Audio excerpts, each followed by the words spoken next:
Hello, my friends. Assalamu alaikum. Let's continue from part 1 now. The next verse. This is from chapter 30, verse 8. Translation.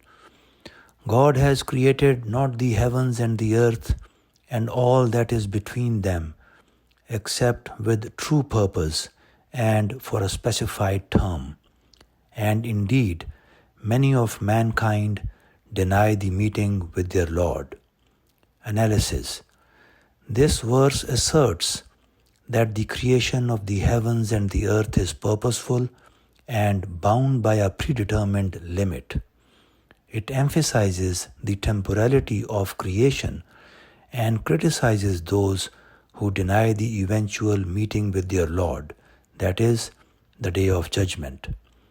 Conclusion validation. The conclusion that this verse supports the finite nature of the universe is accurate. The phrase specified term indicates that the universe will eventually reach an end point, which fits the idea of the end of the present universe. The next verse from Quran, chapter 46, verses 2 and 3. Translation. The revelation of the book, that is, this Quran, is from God, the Almighty, the All-Wise.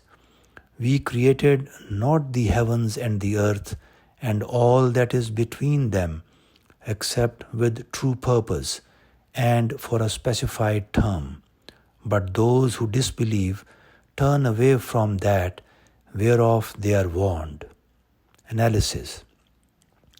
Similar to verse 8 of chapter 30, this verse reiterates the purposefulness of creation and its limited duration. It reinforces the temporary nature of the heavens and the earth and emphasizes the importance of the divine message revealed in the Quran. Conclusion validation. The conclusion that this verse reinforces the idea of the universe's temporary existence is correct. Like in the previous verse, the idea of a fixed term points to the eventual end of the current cosmos. The next verse. This is from chapter 2, verse 167. Translation. Thus God will show them that their deeds were nothing but causes of remorse for them, and they are not to come out of the fire. Analysis. This verse addresses the punishment of those in hell and the regret they will feel for their past actions. It emphasizes the permanence of their punishment, with no chance of escape. Conclusion validation.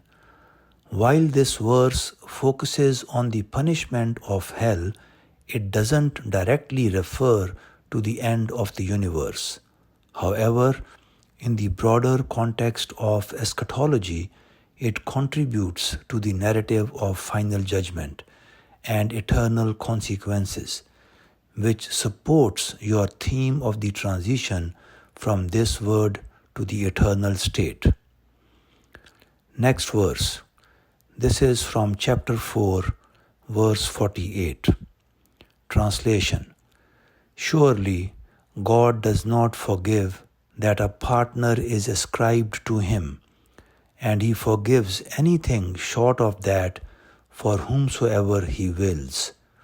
Whoever ascribes a partner to God commits a terrible sin. Analysis. This verse speaks about the unforgivable sin of associating partners with God, that is, shirk, and how God may forgive other sins at His discretion. While it focuses on divine justice and forgiveness, it does not directly relate to the end of the universe. Conclusion validation. This verse is more relevant to the themes of judgment and divine justice, rather than the end of the universe.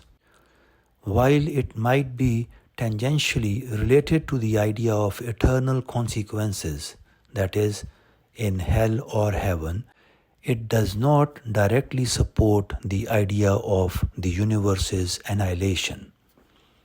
Overall conclusions.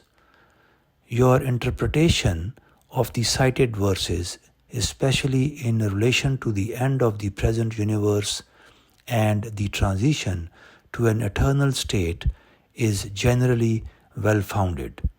Verses like chapter 14, verses 48 to 50, chapter 11, verses 106 to 108, chapter 30, verse 8, and chapter 46, verses 2 and 3 clearly point to the idea of the universe being created with a finite term and its eventual end, followed by the eternal realities of heaven and hell.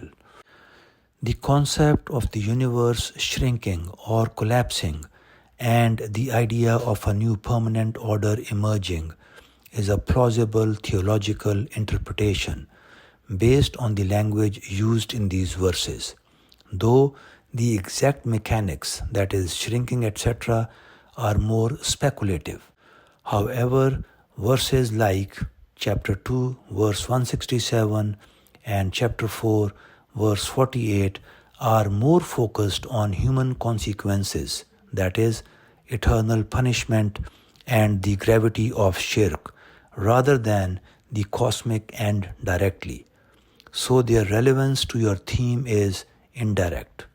My friends, with this, ChatGPT's response finishes. Thank you and Assalamu alaikum.